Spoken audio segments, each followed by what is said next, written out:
අයිබෝන් සුබ දැසනක් ප්‍රාර්ථනා කරනවා යහපත් දවසක් ඔබ සියලු දෙනාටම අපි ප්‍රාර්ථනා කරනවා ප්‍රශ්න අභියෝග හැම දෙයක්ම පවතිනවා හැබැයි කඳු ශිඛර තරණය කරන්නට පුළුවන් වෙන්නේ දහඩිය කඳුළු වගුරුවන්නන්ට පමණයි. ඒ නිසා මේ කාලේ කියන්නේ අපට බොහොම අරගල ප්‍රශ්න හැමතැනම හැමදිහාම බැලුවකදී වසංගත තත්වය මේ දේවල් එක්ක ආර්ථිකමය කටයුතු අඩපණ වීම ව්‍යාපාර කටයුතු කරන අයට යම් ආකාරයකින් ආදායම අහිමි වීම ඇති මේ හැමදේම කෙටි කාලීනයි తాවකාලිකයි. ඔබ නියැලී සිටිනා වූ ශේෂ්ත්‍රයේ වේද ඒ ශේෂ්ත්‍රයේ යලිත් වතාවක් ඔබ මෙතෙක් කාලයක් තිබුණු සුබවාදී තැනට පත්වේවි. ඒ නිසා එකී විශ්වාසයෙන් යුතුව කටයුතු කරන්න. ඔබගේ විශ්වාසය බොහෝ ප්‍රශ්න වලට පිළිතුරු ගෙනේවි. අභියෝග කාලයක් මුළු ලෝකයටම ලංකාවට පමණක් නෙමෙයි. ඒ නිසා මේ අභියෝග මැද ජීවිතය ගෙන යාම තමයි වැදගත්ම කාරණය. අප දන්නවා ඔබ බොහොම අපහසුතාවල් වලින් මේ වෙලාවේ ඉන්නේ. නමුත් අපි ජීවිතය රැකගත යුතුයි. ඒ තමයි වැදගත්ම කාරණය. අද උදෑසනත් මේ වන විට යම් ප්‍රදේශ රැසක් හුදකලා කිරීම පිළිබඳ දැනුම් දීමක් කර තිබෙනවා. ඒ නිසා වසංගතයේ පවතින ප්‍රදේශවලට අදාළව ඒ ප්‍රදේශවල පවතිනා වූ තත්ත්වය පාලනය කිරීමට අදාළ වුණු සුවිශේෂී වැඩපිළිවෙලක් එක්ක තමයි යන්නේ.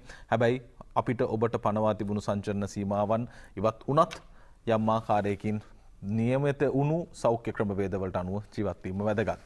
අභියෝගාත්මක දේවල් ඒ අතරතුර කාබනික ගොවිතැනට පරිවර්තනය වීමේ අභියෝගාත්මක තීන්දුව රජය ගන්නවා. ඒ පිළිබඳ අපි නිරන්තරයෙන් සාකච්ඡා කරනවා. මේක කරගන්නේ කොහොමද? කොයි විදිහටද ප්‍රශ්නයක් ආවොත් ඒකට මුහුණ දෙන්නේ? ගොවියන්ගෙන් පැත්තේ ලොකු ඉල්ලීම් තියෙනවා. ගොවි උද්ඝෝෂණ විරෝධතා පැවැත්වෙනවා. හැබැයි ඒත් එක්කම ගොවීන් කොටසක් ලක්ෂ 11කට ආසන්න වුණු ගොවීන් සමුදායක් ජනාධිපතිතුමාගෙන් ඉල්ලනවා මේ කාබනික ගොවිතැන සම්බන්ධයෙන් ගත් තීරණය වෙනස් කරන්න එපා කියලාත්. හැබැයි විවිධ ප්‍රදේශවල උද්ඝෝෂණ විරෝධතාත් පැවැත්වෙනවා පොහොර සම්බන්ධයෙන්. කොහොම වුණත් මේ අවසන් ප්‍රතිඵලය බවට පත්වන්නේ වසවිසෙන් තොර වෙළඳාමක් වසවිසෙන් තොර ගොවිතැනක් ඇති කිරීම හරහා මේ රටේ ඇති වුණා වූ වකුගඩු ප්‍රශ්නය පිළිකා ප්‍රශ්නයට පිළිතුරු සොයා යාම. ඒක තමයි දීර්ඝකාලීන අවසන් බලාපොරොත්තුව. කෙටි කාලීනව ඇතිවිය හැකියයි අනුමාන කෙන ප්‍රශ්න වලට පිළිතුරු දීමේ ක්‍රමවේදයක් ක්‍රියාත්මක වෙනවා. දිනමින ප්‍රධාන සිරස්තලය රසායනික පොහොර වලට යන රුපියල් කෝටි 8000 ගොවියාට ලැබීමට සලස්වනවා. ජනපති ගොවි නියෝජිතයින්ට කියයි. කාබනික පොහොර භාවිතයට තැබූ පියවර පසුපසට ගන්න එපා. ලක්ෂ 11ක ගොවීන් වෙනුවෙන් නියෝජිතයෝ එක් කණින් කියති. ගොවි රක්ෂණය යලිත් ගොවි විශ්‍රාම වැටුපත් වැඩිවන ලකුණු ගොවි සමිතිවලට රුපියල් කෝටිය දක්වා කොන්ත්‍රාත් කියලා අද දවසේදී වාර්තා කර තිබෙනවා. නුවන් කොඩිකාරගේ වාර්තාව අප උපුටා ගන්නවා. කාබනික පොහොර භාවිතයට ගත් පියවර කිසිවිටකත් පසුපසට නොගන්නා ලෙස දිවයින පුරා ලක්ෂ 11ක් වූ ගොවින් වෙනුවෙන් දිස්ත්‍රික් ගොවි නියෝජිතයෝ ජනාධිපති ගෝඨාභය රාජපක්ෂ මහතාගෙන් ඉල්ලීමක් කර තිබෙනවා. ඒත් එක්කම විශේෂයෙන් සඳහන් වෙලා තිබෙන අනෙකුත් කාරණේ තමයි මීට අදාළව මේ මොහොතේදී මේක ඉතාමත් අභියෝගාත්මක තීන්දුවක්. පැරණි වගාක්‍රමවලට නැවත යොමු වෙලා වසවිසෙන් තොර ආහාර වේලක් ජනතාවට ලබා දීම තමන්ගේ පරම යුතුයකම සහ වගකීම කියලා තමයි ගොවියෝ ජනාධිපතිතුමා හමුවේ කියන්නේ.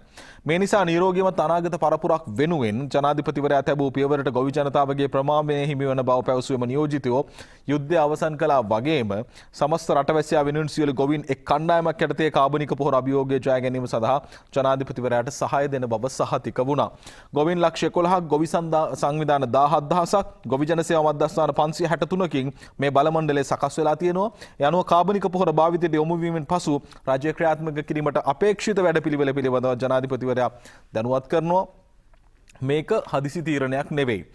තමා ජනාධිපති අපේක්ෂකයා ලෙස සෞභාගය දැක්ව ප්‍රතිපත්ති ප්‍රකාශය හඳුන්වා දුන් පොරොන්දු ක්‍රියාත්මක කිරීමක් බව ජනාධිපතිවරයා මේක පෙන්වලා දෙනවා.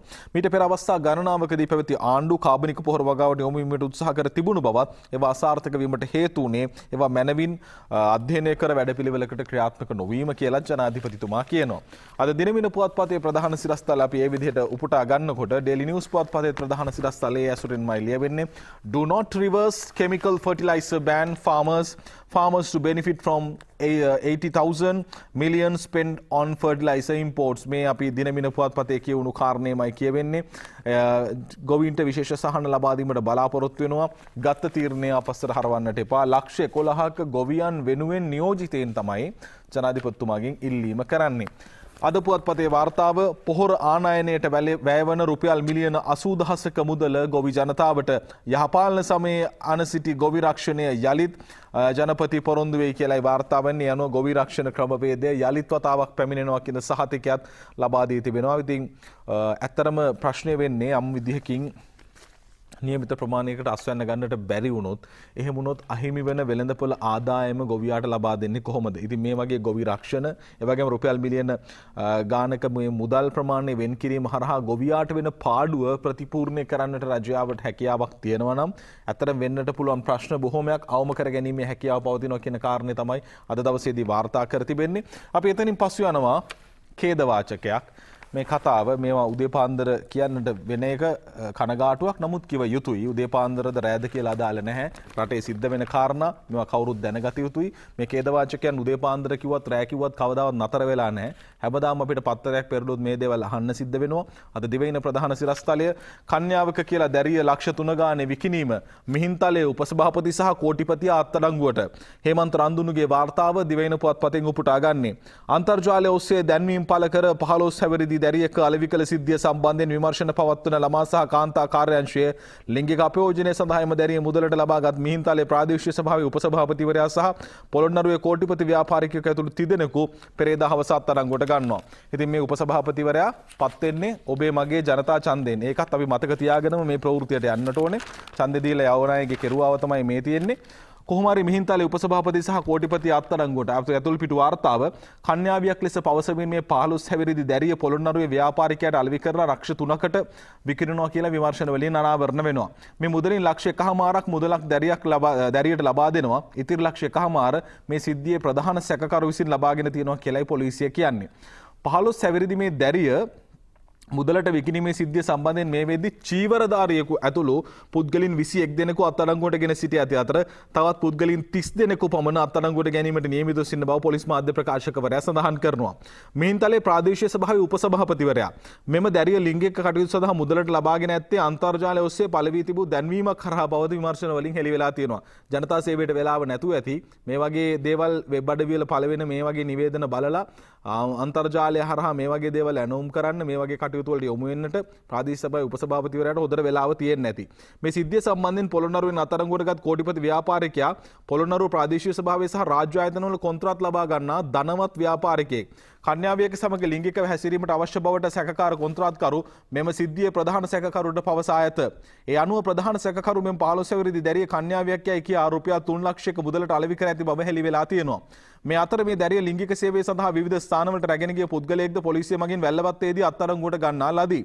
සැකකරු අත්අඩංගුවට ගන්න අවස්ථාවේදී ඔහු තවත් තරුණියක් ලිංගික කටයුතු සඳහා අලෙවි කිරීමට රැගෙන යමින් සිටි බව පොලිසිය පවසනවා.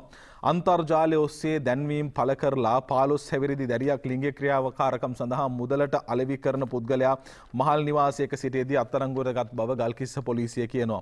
දැන් මේ විමර්ශන සිද්ධ වෙමින් පවතිනවා. ඉතින් ඇත්තටම හරිම කනගාටුවක් තියෙනවා මේ ජනතාව ඡන්දයෙන් තෝරලා පත් කරලා යන දැනට ඉතින් සැකකරුවෙක් විදිහට අත්අඩංගුවේ ඉන්නේ.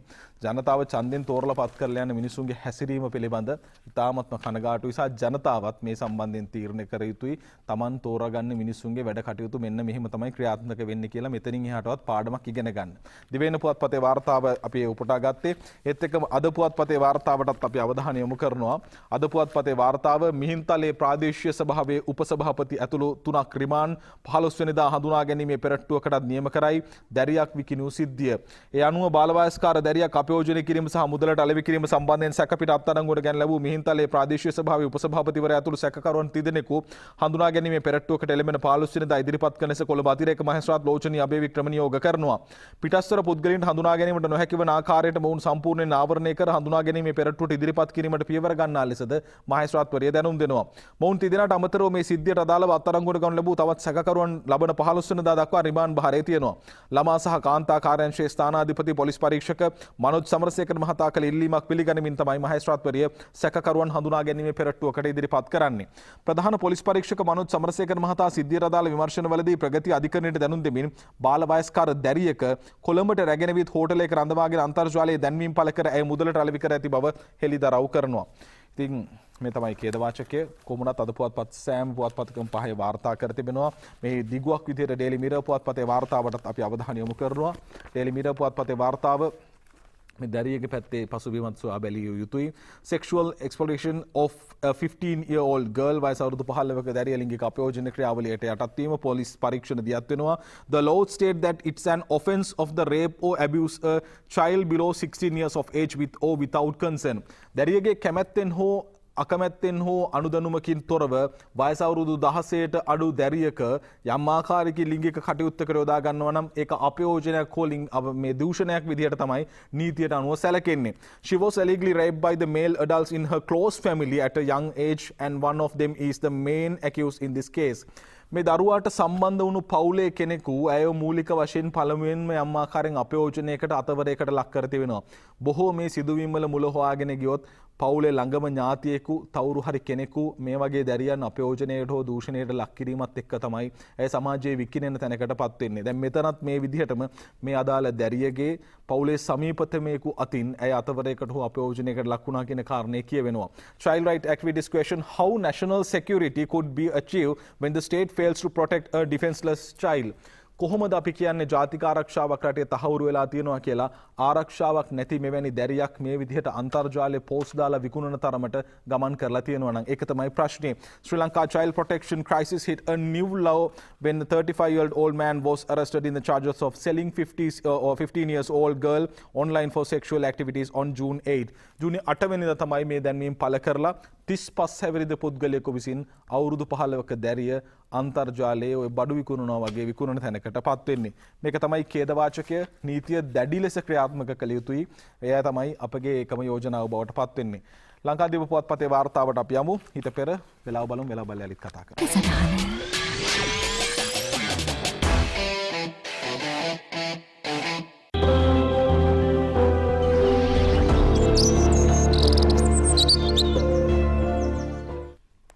හොඳයි යලිත් ජාතික පුවත්පත් තොරතුරු වලට අපි ලංකාදීප පුවත්පතේ ප්‍රධාන සිරස්තලයට අවධානය යොමු කරන්නේ සංචාරක හෝටලයේ බූරු පොලක් පිටපළාත් වලිනුත් ඇවිත් 26ක් අත්අඩංගුවේ කියලා ද ලංකාදීප ප්‍රධාන සිරස්තලයේ වාර්තා කරනවා. අලුත්ගම තුසිත කුමාර ද සිල්වාගේ වාර්තාව අපි උපුටා ගන්නේ.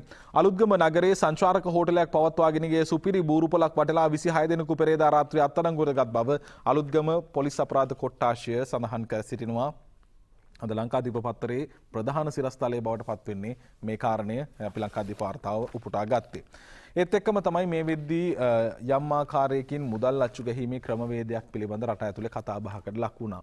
මෙච්චර ප්‍රමාණයක් මුදල් අච්චු ගහන්නේ ඇයි? මෙහෙම වුණොත් එහෙම හයිපර් ඉන්ෆ්ලේෂන් එකක්. එහෙම නැත්නම් ඉතාමත් ඉහළ උද්දමනයකට යා හැකි සිම්බාබ්වේ වැනි රාජ්‍යයන් වල පවතින ඛේදවාචකය ගැන අපි කතා කරනවා. දැන් තෙල් මිල ඉහළ යාමත් එක්ක ඒකට බැඳුණු හැම දෙයක්ම ඉහළ නංවා ගැනීම තමයි අපේ රටේ සාමාන්‍ය සම්ප්‍රදාය. හැබැයි මේ රජය පත් වුණාගෙන් පස්සේ 15%ක තිබුණු වැට් එක අඩු කරාගෙන් පස්සේ උපයාගෙන රඳවා ගැනීමේ බදු අඩු කරාට පස්සේ හැබැයි ඒවා වක්‍රාකාරයෙන් ජනතාවට සහන ලබා දෙන්නට ව්‍යාපාරිකයෝ කටයුතු කළාද කියන ප්‍රශ්නේ තියෙනවා.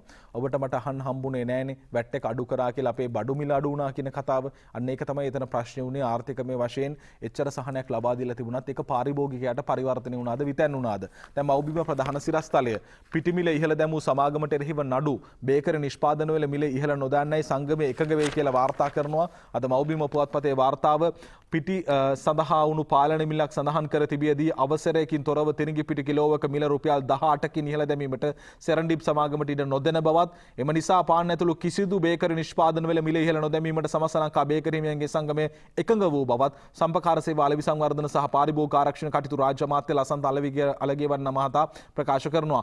පාරිභෝගික අධිකාරියේ කිසිම අවසරයකින් තොරව පාලන මිලට වඩා වැඩි මිලට තිරිඟු පිටි අලෙවි කිරීම සම්බන්ධයෙන් සෙරන්ඩිප් සමාගමට එරෙහිව නඩු පවරන බවත් ඊට අදාළ මූලික නීතියේ කටයුතු දැනටමත් ආරම්භ වෙන ඇති බවත් රාජ්‍ය අමාත්‍යවරයා සඳහන් කරනවා. ප්‍රශංසනීයයි. මේ විදිහට තමයි වෙන්නට ඕනේ. මොකද ගෑස් සම්බන්ධයෙන් දැන් කතිකාව තියෙනවා. සිලින්ඩරයේ මිල වැඩි කරගන්න බැරි වුණාම තියෙන ගෑස් ප්‍රමාණය අඩු කරලා ඒ මිලට දෙනකොට මොකද්ද වෙලා තියෙන ඛේදවාචකය කියලා දන්නවනේ. මේ වගේ දේවල් සිදු වෙන්න දෙන්න බෑ. නිසි ප්‍රමිතියක් නියාමනයක් තිබිය යුතුයි. ඉතින් නඩු පවරලා හෝ මේවට අදාළව ක්‍රියාත්මක වීම පිළිබඳ අප සතුටු විය යුතුයි. මොකද පාරිභෝගිකයාගේ ආරක්ෂාව තහවුරු කිරීම වෙනුවෙන් මේ වැඩ පිළිවෙල දියත් වෙන්නේ. එතනින් පස්සේ අපි යන්නේ හෙද වැඩ වර්ජනය පිළිබඳ මේ සම්බන්ධයෙන් කතා කරද්දී හෙද වැඩ වර්ජනයේ සාධාරණද අසාධාරණද කියන කාරණේදී ඔවුන්ගේ පැත්තටත් බලන්නට ඕනේ. ඔවුන් අතිශය දැවැන්ත කැපකිරීමක් කරා. ඒ වගේම තමයි මේ වෙලාවේ ඔවුන් මේ තැනට යාම නිසා රෝගීන් පීඩාවට පත් වෙනවා කියන එකක් තියෙනවා. ඉතින් දෙපැත්තකින් මේ කතාව තියෙනවා. මව්බිම් පුවත්පතේ වාර්තාව හෙද වැඩ වර්ජනයෙන් රෝගීන් අමාරුවේ කොවිඩ් ප්‍රතිකාරවලටත් බාධා හෙද කාර්ය මණ්ඩල වැඩ වෛද්‍යවරු කරති කියලයි අද මව්බිම පුවත්පතේ වාර්තා කර තිබෙන්නේ. ඒ අනුව රොහෙද මාණ්ඩලික සේවය අහිමි කිරීම උසස් වීම ලබා නොදීම ඇතුළු ඉල්ලීම් කිහිපයක් මුල් කරගෙන ඊයේ දිවයින පුරා රෝහල්වල ප්‍රධාන හෙද වෘත්තීය සමිති තුනක මූලිකත්වයෙන් වර්ජනය සාර්ථකව ක්‍රියාත්මක වුණා කියලා කියනවා. ඉතින් වර්ජනයේ සාර්ථක වීම කියන්නේ මේකේ වර්ජනයේ සාර්ථකත්වය බලන්න සිද්ධ වෙන්නේ කොයිතරම් දුරට රෝගීන් පීඩාවටපත් වුණාද කියන එකෙන්නේ. ඒ කියන්නේ රෝහල් වල පෝලිං හැදිලා රෝහල් වල රෝගීන් පිරීලා අපිට ප්‍රතිකාර කරගන්න බෑ. ඊයේ දවසේදී කියන දේවල් තිබ්බ වැලිකන්ද ප්‍රදේශයේ කාන්තාවෝ කොළඹට එන්න රුපියල් 12000ක් ත්‍රිවිල් එකට හයර් එක ත්‍රිවිල් එකට මුදල් ගෙවලා 12000ක් මුදල් ගෙවලා කොළඹ ප්‍රදේශයට එනවා රෝහල් ප්‍රතිකාර ලබා ගන්න. පිළිකා රෝගීන් හිටියා ප්‍රතිකාර ලබා ගන්න අවශ්‍ය කරන. ඉතින් මේ ඇතමුන් ඊයේ දවසේ සිහිසුන්ව වැටිලා හිටියා රෝහල් ඇතුලේ. මේ වගේ ප්‍රශ්න තිබුණා. ඉතින් බැඩ වර්ජනයේ හෝ වෘත්තීය ක්‍රියාමාර්ගයේ සාර්ථකත්වය කියන දේ මනින්න සිද්ධ වෙන්නේ කොයිතරම්නම් රෝගීන් පීඩාවටපත් වුණාද කියන එකෙන් අනිත් පැත්තට. කොහොමුණත් මේ වර්ජනයේ හේතුවෙන් දිවෙන පුරා රෝහල් වල හෙද කාර්ය මණ්ඩල ලෙඩ නිවාඩු වාර්තා කර තිබුණා. රෝහල් වල ප්‍රතිකාර ගැනීමට පැමිණි රෝගීන් සහ කොවිඩ් ප්‍රතිකාර මධ්‍යස්ථාන වලට පැමිණි අයටද දැඩි බාධා එල්ල වූ බවට චෝදනා තියෙනවා. මෙලෙස බාධා එල්ලීම් හේතුවෙන් ඇතැම් ප්‍රතිකාර මධ්‍යස්ථාන වලදී රෝහල් කටයුතු වෛද්‍යවරුන්ගේ මූලිකත්වයෙන් සිදු වුණා කියලා කියනවා. මේ සම්බන්ධව රාජ්‍ය සේවා එක්සත් හිත සංගමේ සභාපති පූජ්‍ය මුරුත්තෙට්ටුවේ ආනන්ද හිමියන් ප්‍රකාශ කර සිටියේ දිවයින පුරා රෝහල් වල වර්ජනයේ සාර්ථකව ක්‍රියාත්මක වූ බවත් කිසිදු අඩුපාඩුවකින් තොරව ලෙඩ නිවාඩු දැමීමේ ව්‍යාපාරය සිදු කරගෙන ගිය බවත්ය. උන්වහන්සේ වැඩිදුරටත් පවසා සිටියේ හෙද සේවයේ ඉල්ලීම් වලට අදාළ යෝජනා සම්බන්ධව සෞඛ්‍ය අමාත්‍යාංශයේ කටයුතු කිරීමට අපොහොසත් වූහොත් ජූලි 7 වනදා සිට සියලුම රෝහල් වල අඛණ්ඩ වර්ජනයක් පැවැත්වීමට සූදානම්. ඇත්තටම ඉතින් සෞඛ්‍ය ශාස්ත්‍රයේ වැඩ කරන අය අතිශය මහන්සි වෙලා වැඩ කරා. ඉතින් ඔවුන්ගේ ඉල්ලීම් පිළිබඳව සලකා බැලීම ප්‍රශංසනීයයි. සාධාරණ නම් අපි දන්නේ නැහැ මේවායි සාධාරණ අසාධාරණභාවය පිළිබඳ අපි දන්නේ ඔවුන් මහන්සි වෙලා වැඩ කරා. සාමාන්‍යයෙන් සෞඛ්‍ය පද්ධතිය වැඩ කරනවට වැඩිය 3 ගුණයක් මහන්සි වෙලා වැඩ කළා.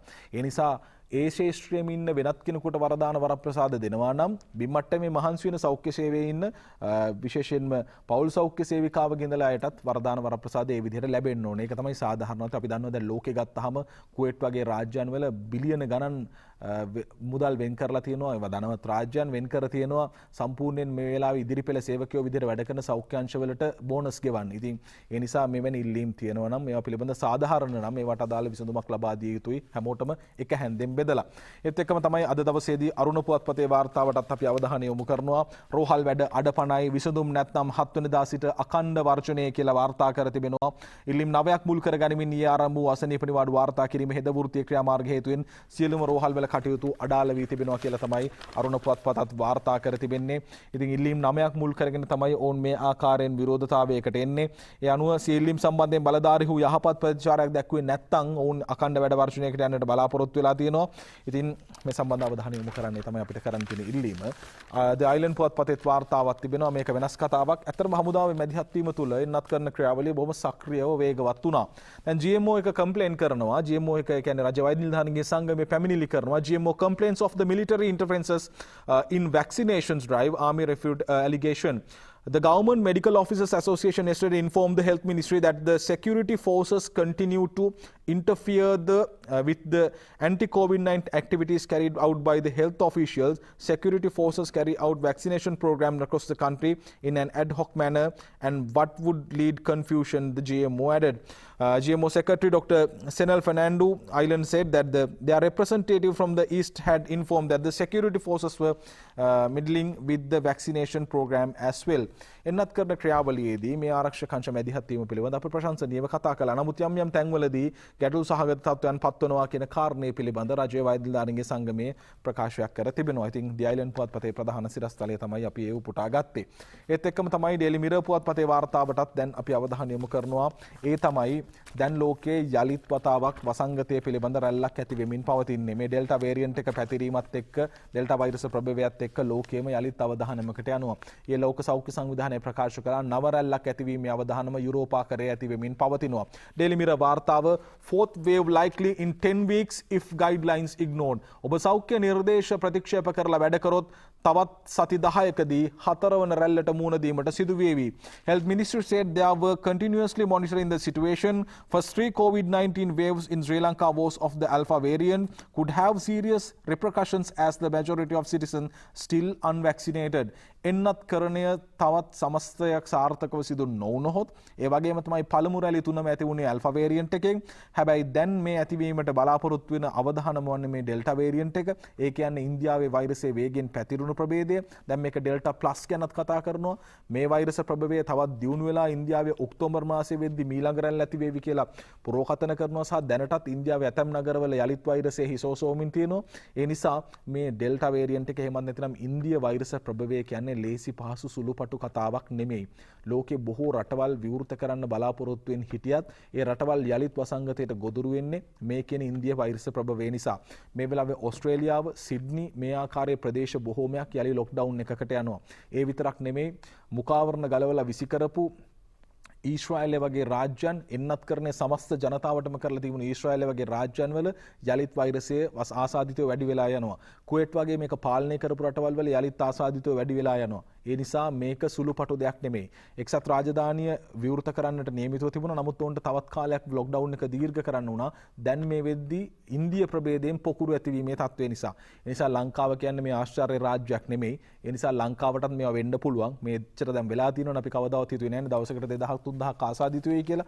ඒ නිසා ප්‍රවේශම් වීම ඉතාමත් වැදගත්. හතරවෙනි රැල්ලක් එන්න පුළුවන් සෞඛ්‍ය ආරක්ෂිත ක්‍රමවේද අනුගමනය කළේ නැත්නම් සති 10ක් ඇතුළත කාල සීමාවේදී ඩේලි මිරර් වාර්තාව අපි උපුටා ගත්තේ.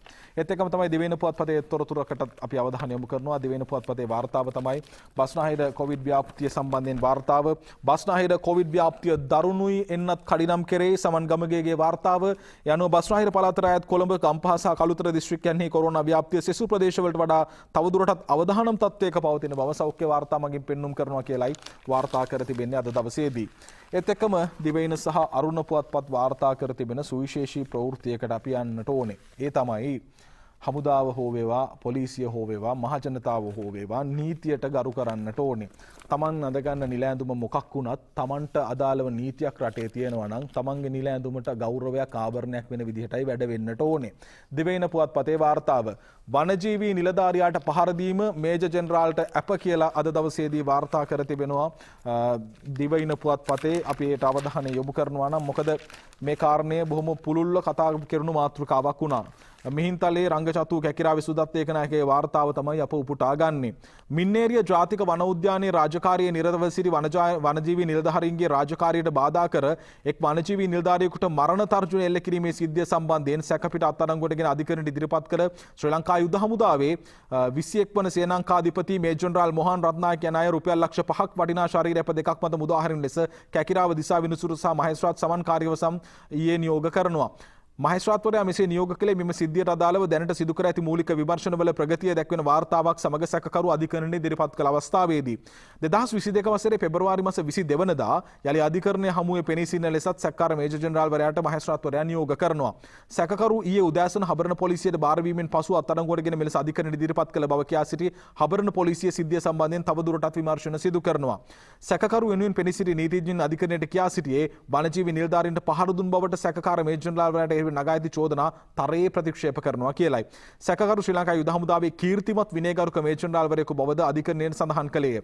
එම නිසා සැකකරු ඕනෑම අප කොන්දේසියක් සපුරන්නට සූදානම්. ඇතරම ඉතින් සැකකාර දැනට තියෙන ප්‍රශ්නයත් එක්ක අධිකරණ ක්‍රියාවලියත් එක්ක විසඳලා මේක හරි විදිහට සිද්ධ වුණාද එහෙම දෙයක් උනේ නැද්ද කියන දේ පිළිබඳව බලමු. කොහොමුණත් ඉතින් නීතිය කාටත් එකයි. ඒ නිසා අපි බලමු කුමක්ද සිද්ධ වෙන්නේ කියන කාරණය. අරුණ පුවත්පතෙත් මේ සම්බන්ධයෙන් අද දවසේදී වාර්තා කර තිබෙනවා. වනජීවී නිලධාරීන්ට තර්ජනය කිරීම මේජර් ජෙනරාල්ට අප කියලා ඡායාරූප සහිතව අද දවසේදී අරුණ පුවත්පතත් මේ ප්‍රවෘත්තිය වාර්තා කර තිබෙනවා. ඒත් එක්කම තවත් සිංහල පුවත්පත්වල වාර්තා නොවුණු කාරණයක් ද මෝර්නිං පුවත්පතේ වාර්තා වෙලා තිබෙනවා. Aloysius Mendis to restart operation. ඔබ දන්නවා මහ බැංකු බැඳුම් කර සිදුවීමත් එක්ක බැඳුණු ඒ සිදුවීමට අදාළ වුණු අරමුදල් වලින් අත්පත් කරගත්ත සමාගම් තිබුණා.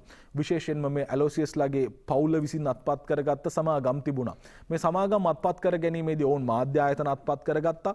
මේ අත්පත් කර ගැනීම සඳහා අරමුදලුත් එක්ක ඔවුන්ගේ ව්‍යාපාර කටයුතු නවත්වන්නට යම් තීන්දුව ගත්තා. Aloysius Mendis to restart operation. Excise Department grant permission to despite tax arrears. back tax arrears to be settled in installment. Excise Commissioner සුරාබදු දෙපාර්තමේන්තුව යම් ආකාරයකින් අනුමැතිය ලබා දීලා තියෙනවා. ඔවුන්ට ගෙවන්නට තිබෙන අති දැවැන්ත වුණු බදු මුදල යම් ආකාරයකින් අමතක කර ඒ හිඟ මුදල් පසුව ගෙවන්නා පදනමින්. The Excise Department has granted permission to the liquor manufacturer WM Mendes and Company Limited, which has defaulted on large sum of back taxes owed to recommence operations to the produced liquor in their distilleries. මේ වෙද්දී සුගේ ස්කාකාරවලට යම් ආකාරයකින් බදු නොගෙවීම සම්බන්ධයෙන් නීතිය ක්‍රියාත්මක කරමින් ඔවුන්ට අදාළ වැඩ කටයුතු නතර කරලා තිබුණා. Excise Commissioner Kapila Kumar Singh speaking in the morning said the permission was granted as per the several requests made by the company to operate. සමාගම ඉල්ලීම් කර තිබුණා. මේ සමාගම ඉල්ලීම් කිරීමේ ප්‍රතිඵලයක් විදිහට තමයි බදු ගෙවන්නට හිඟ තිබුණත් ඔවුන්ට අවශ්‍යතාවය ලබා දෙන්නේ. ඒ අනුව ඉදිරියේදී මේවා සෙටල් කරනවා කියන බලාපොරොත්තුවෙන් තමයි කතා කරන්නේ. කොහොම වුණත් මේ මෙන්ඩිස් සමාගම සම්බන්ධයෙන් මේ දේවල් පිළිබඳ ඇලෝෂියස්ලාගේ සමස්ත ව්‍යාපාර සමූහය පිළිබඳවම අපි බොහෝ දේවල් කතා කළා සහ බොහෝ චෝදනා එල්ල වුණා. ඒ මහ බැංකු බැඳුම් කර සිදුවීමට අදාළ අරමුදල් වලින් සිදු වුණු අත්පත් කර ගැනීම කියන චෝදනාවත් එක්ක අපි ඒ කාරණේ තමයි මතු කළේ. කොහේම වුණත් මේ බදු හිඟ මුදල් ගෙවා ව්‍යාපාර කටයුතු පවත්වාගෙන යන්නට බලාපොරොත්තු වෙනවා කියන කාරණේ තමයි වාර්තා කර තිබෙන්නේ. අපි එතනින් පසු අවධානය යොමු කරනවා අරුණ පුවත්පතේ වාර්තාවට අද දවසේදී මේ වෙද්දී කොරෝනා වසංගත තත්ත්වයක් එක්ක හැමෝටම අමාරුයි කියන දේ අපි මුලින්ම කිව්වානේ. ඇත්තටම පෞද්ගලික බස් සේවකීන්ට කොච්චර අමාරුවක් තියෙනවද කියන දේ අමුතුවෙන් කියන්නට ඕනේ නැහැ. අන්තර් පළාත් බස් ගමනාගමන කටයුත්ත, ඒ වගේම ආසන ගන්නට ප්‍රමාණයි මගින් අරගෙන යන්නට පුළුවන්. ඒකෙත් සමාජ දුරස්ථ භාවයක් තියා ගන්නට ඕනේ. ඒ වගේම තමයි මිනිස්සු පාරට යන එක අඩු වෙලා තියෙනවා. ඒ විතරක් නෙමෙයි තමන්ගේ පෞද්ගලික වාහන වලින් ගමන් බිමන් යන්න පටන්ගෙන තියෙනවා. මේ බස් බොහොමයක් දුවන්නේ ලීසින් එක්ක. මේ අය ලීසින් වාරිකය ගෙවන්නේ එදා හම්බ වෙන සල්ලි ටික එකතු කරලා තමයි මාසෙ අන්තිමට. ඉතින් එහෙම ප්‍රශ්නයක ඉන්නේ. කොරෝනා වසංගතයෙන් පෞද්ගලික බස් සේවකයන් 29000ක් පාරට වැටිලා අන්තර් පළාත් බස් 3200න් දුවන්නේ 100යි. එස් අස්ලම්ගේ වාර්තාව කොවිඩ් වසංගතයේ හේතුවෙන් පෞද්ගලික බස් සේවකයන් 29000කට අධික පිරිසක් ජීවනෝපාය මාර්ගයක් නොමැතිව අන්ත අසරණ තත්ත්වයකට පත්ව සිටින බව පෞද්ගලික බස් සංගම් නියෝජිතයින් ප්‍රකාශ කර තිබෙනවා. අරුණ පුවත්පතේ වාර්තාව තමයි අප ඒ උපුටා ගත්තේ. ඒත් එක්කම දැන් අපි අවධානය යොමු කරනවා දී අයිලන්ඩ් පුවත්පතේ වාර්තාවට. ඒ තමයි අග්‍රාමාත්‍යවරයාගේ මූලිකත්වයෙන් දක්ෂිණ අධිවේගී මාර්ගයේ තවත් ඉන්ටර්චේන්ජ් එකක් එහෙම නැත්නම් පිවිසුම් මාර්ගයක් සම්බන්ධයෙන් විවෘත කිරීම සිදු කෙරුණා. Prime Minister to declare open new interchange at Kapuduwa on Southern Expressway. දක්ෂිණ අධිවේගී මාර්ගයේ කපුදුව පිවිසුම තමයි මේ ආකාරයෙන් විවෘත කිරීමට නියමිත වෙන්නේ. Prime Minister Mahinda Rajapaksa would declare open the interchange of the Kapuduwa along the Southern Expressway today via video technology from the Temple Trees. Chief Government Whip and Highway Minister Johnston Fernando said. Johnston Fernando අමාත්‍යවරයා සඳහන් කර තිබෙනවා තාක්ෂණයේ ක්‍රමවේද භාවිත කරගනිමින් දුරස්ථව සිට විවෘත කිරීමේ ක්‍රියාවලිය ඉදිරියට වීමට නියමිතයි. මේ දක්ෂිණ අධිවේගී මාර්ගයේ කපුදුව මන්සන්දිය එහෙම නැත්නම් කපුදුව පිවිසුම සම්බන්ධයෙන් තමයි වාර්තා කර තිබෙන්නේ. දී අයිලන්ඩ් පුවත්පතේ වාර්තාව අප උපුටා ගත්තේ. ඒත් එක්කම අරුණ පුවත්පතේ වාර්තාවටත් අපි දී අයිලන්ඩ් වාර්තාවකටත් යනවා. මොකද ඊයේ දවසේ වෙද්දී ෆ්‍රිච් රේටින් ආයතනය විසින් ලංකාවේ විශාල බැංකු වලට යම් අවධානමක් තියෙනවා කියන කාරණේ ප්‍රකාශ කර තිබුණා. හේතුව තමයි සවරින් බොන්ඩ්ස් ඒ වගේ මේ දේවල් සහ විදේශ විනිමය අවශ්‍යතාවයන් එක්ක යම් ප්‍රශ්නයකට බැංකු පද්ධතිය මුහුණ දෙමින් සිටිනවා කියන කාරණෙත් එක්ක අද අරුණ පුවත්පතේ වාර්තා කර තිබෙනවා. ශ්‍රී ලංකාවේ බැංකු අවධානමක ජාත්‍යන්තර සංවිධානයක් අනතුරු අඟවයි. නයන තරංග ගමගේගේ වාර්තාව උපුටා ගන්නේ. රජයේ විශාල වශයෙන් නිකුත් කර ඇති සුරකුම්පත් ප්‍රමාණය සහ ප්‍රාග්ධනය දුර්වල වීම නිසා ශ්‍රී ලංකාවේ බැංකු පද්ධතිය අවධානමකට ලක්ව ඇතැයි අන්තර්ජාතික ණය ශ්‍රේණිගත කිරීමේ ආයතනයක් වන ෆ්‍රිච් රේටින්ග්ස් ආයතනය අනතුරු ඇඟවීමක් සිදු කර තිබෙනවා කියලා අද අරුණ පුවත්පත වාර්තා කරද්දී LOLC සමාගම සම්බන්ධයෙන් දී අයිලන්ඩ් පුවත්පත වාර්තාවක් ගෙන එනවා. කොටස් වෙළඳ පොලේ පම්පින් ඇන්ඩ් ඩම්පින් මේ කියන කාරණය පිළිබඳ විවිධ තැන්වලදී කතා කළා. ඒ කියන්නේ මුදල් යොදවලා කොටස් වල ව්‍යාජ ආකාරයෙන් මුදල් ආයෝජනය මත කොටස් මිල ඉහළ යාම පිළිබඳ අපේ රටේ නිරන්තරයෙන් කතා බහට ලක් වුණා. අපි දන්නේ නැහැ මේකත් එහෙම කතාවක්ද කියලා. කොහොම වුණත් LOLC shares price plums යනුවෙන් වාර්තා කරනවා. දැනෙන විදිහකින් මිල ගණන් වෙනස් වීමක් එක්වරම සිදු වුණා. එක්වරම ඉහළ යාමක් සහ යම් පහළ යාමක් පිළිබඳ the share prices of the LOLC Development Financial dropped by 170 රුපියල් 170.20කින් පහළ යනවා. ඒ අනුව 524.50 දක්වා කොටසක මිල පත් වෙනවා. මේ වෙද්දී විසුරකුම්පත් සහ විනිමය කොමිසම මේ වෙද්දී ප්‍රශ්න කරන්නට පටන්ගෙන තිබෙනවා. විමර්ශනයක් ආරම්භ කරගන්න පටන්ගෙන තිබෙනවා.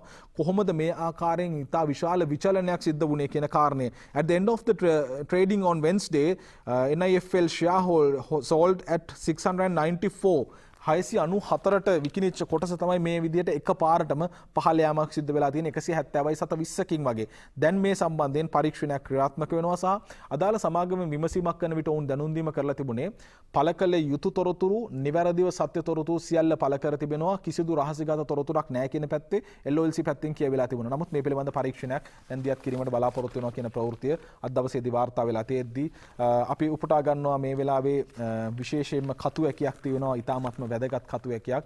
ඒක කතා කරන්නට ඕනේ. ඒ තමයි නීතිය ක්‍රියාත්මක වීම පිළිබඳ. අපි බොහොම ගෞරව කරන, අපි බොහොම ආදරය කරන පොලිසිය හමුදාව හෝ වේවා මේ බුදු සසුන වෙනුවෙන් පෙනී සිටින ගරුතර මහා සංඝරත්නයේ මුවාවෙන් සිටින ඇතමුන් චීවරධාරීන් හෝ වේවා මේ අයගේ ක්‍රියාකාරකම් නිසා සමස්තයේ අපි ගෞරව කරන මේ ඉතාමත් වැදගත් තැන්වලට බොහොම ලොකු ප්‍රහාරයක් එල්ල වෙනවා. අද දවසේදී දිවයින කතු ඇකියත් එවැනි කාරණයක් සම්බන්ධයෙන්මයි. මොකද ඇත්තටම මේ ප්‍රශ්න දිහා බලනකොට තේරෙනවා කොයිතරම්නම් මේ වටිනා ස්තර ඇතුළට රිංගගත්ත ඇතැම් කූට පාර්ශවීන් මේ ස්ථානවල තියෙන නම පාවිච්චි කරමින් කොයිතරම්නම් විනාශයක් කරනවද. ගොන්තඩි අරාජික සමාජයක තරම දිවයින කතු ඇකියටයි අපි අවධානය යොමු කරන්නේ. අපි මුලින් කතා කරපු සිදුවීමත් එක්ක මේක එන්නේ. පසුගිය දින සති කිහිපයේ මෙසේ සිදු වූ සිදුවීම් කිහිපයක් විමසා බලමු. මේ අපේ රටේ සිද්ධ වෙච්ච සිදුවීම්. මහරා එක්තරා හමුදා මේජර් ජෙනරාල්වරයෙකු හබරන පැත්තේ බීමතින් කොටු පැන වනජීවී නිලධාරීන් සමග පැටලෙන්නේ කුණුහරුප වරුසාවක් වගුරුවමින්. එපමණක් නොව එම වනජීවී නිලධාරීන්ගේ රාජකාරියට බාධා කරන ඔහු එක් නිලධාරියෙකුගේ කනට ගසා ඔවුන්ගේ රථ වාහනවල යතුරු සහ ජංගම දුරකථනද පැහැරගෙන ඇත. ඔහු කියන පරිදි රටේ ප්‍රශ්න විසඳන්නට හමුදාවට පමණක් හිටියොත් හොඳටම ඇතිය. ඔහු නීතිය සාමය රකින්න නිලධාරියෙකු බවට පත් කරන ලද අය මේ පිළිබඳ ලැජ්ජා විය යුතු බව අපගේ අදහස වන අතර වහා මේ පිළිබඳ තීරණයක් ගත යුතුය. මේ දිවයින කතු ඇකිය. ඒ විතරක් නෙමේ පොලිසිය සම්බන්ධයෙන් උත් කතාවක් තියෙනවා. ඉතා සීමිත පොලිස් නිලධාරීන් කොටසක් පොලිසියේ කීර්ති නාමය ඉහළට ඔසවා තබන්නට අසීරු කටයුත්තක නිරතව සිටියේදී තවත් කාලකන්ණි නිලධාරීන් පිරිසක් නිල ඇඳුම දමාගෙන වැසිකිලි වලවල් කඩාගෙන කෑම පොලිසියේ ගරුත්වය රැකීම කෙලෙසක වුවත් රටේ නීතිය රැකීම රටේ නීති ක්‍රියාත්මක වීම පිළිබඳ ජනතාවට සත පහක විශ්වාසයක් නැති බවත් පසක් කරවා තිබෙනවා. තම දියණියට සමාජ මාධ්‍ය ජාලයක් කරහා සම්බන්ධ වී කුණුහරුප පින්තූරේවා ලිංගික අපයෝජනයට කටයුතු කළ තරුණයෙකු පිළිබඳ පැමිණිලි කරන්නට ගිය පාදුක්ක පොලිසියට ගිය මවක් එම පොලිසිය නිල ඇඳුම් ඇඳගත් පුද්ගලයෙකු ලිංගික අතවරයට ලක් කරන අතර දරුවාගේ පියා එළි වෙනතුරු එම පොලිසියේ කූඩුවට දමා තැබූ පුවතක් අසන්නට ලැබේ. පැමිණිලි දාන්නට ගියපු කෙනාට තමන්ගේ ආරක්ෂිතයා ස්වාමි පුරුෂයා කූඩුවේ දාලා මව දූෂණය කරන තැනකට අරන් යනවා නම් ඒ වගේ පොලිස් නිලධාරීන් පිළිබඳ අපට දකුණු ඉන්දියානු චිත්‍රපටයකවත් හම්බ වෙන්නේ නැහැ. මේ ලංකාවේ සිද්ධ වෙච්ච සිදුවීම් දාමේ පිළිබඳ තමයි කතු ඇකිය මතු කරන්නේ. ඒ වගේම තමයි නෙළුව පොලිසියට ගියපු මේ ආකාරයෙන්ම සිදුවීමක් තියෙනවා. මවගෙන් වෙන් කරගන්නා 15 හැවිරිදි තරුණියගේ යම් ආකාරයකින් පොලිස් නිලධාරියෙකු විසින්ම අපයෝජනයට ලක් කරන ලද සිදුවීමක්. එයාගේ අම්මා දකින්නවා මේ දැරිය පොලිසිය මේ විදිහට තියාගෙන ඉන්නවා. මේ වගේ ඛේදවාචකයක් සිද්ධ වෙලා තියෙනවා. ඒ නිසා මේ සමස්ත සිදුවීම් වලින් අන්තිමේදී සිද්ධ වෙන්නේ බොහොම ගෞරව කරන ආදරණය කරන පොලිසිය හමුදාව හෝ මේ තැන්වලට යම් ආකාරයක අපකීර්තියක්. ඒ නිසා තමයි අරාජික සමාජයක තරම යනුවෙන් දිවයින කතු ඇකිය මේ විදිහට සටහන් තබා තිබෙන්නේ. අපි මේවාට කතා කරන්න විරුද්ධව මේ දේවල් ඉතාමත්ම වැදගත්. මොකද මේ පද්ධතියට අපි බොහොම ආදරෙයි. හැබැයි එක්කෙනෙක් දෙන්නෙක් ඉවරලා මේක විනාශ කරාම මේකෙන් චෝදනාව එල්ල වෙන්නේ සමස්ත පද්ධතියටම.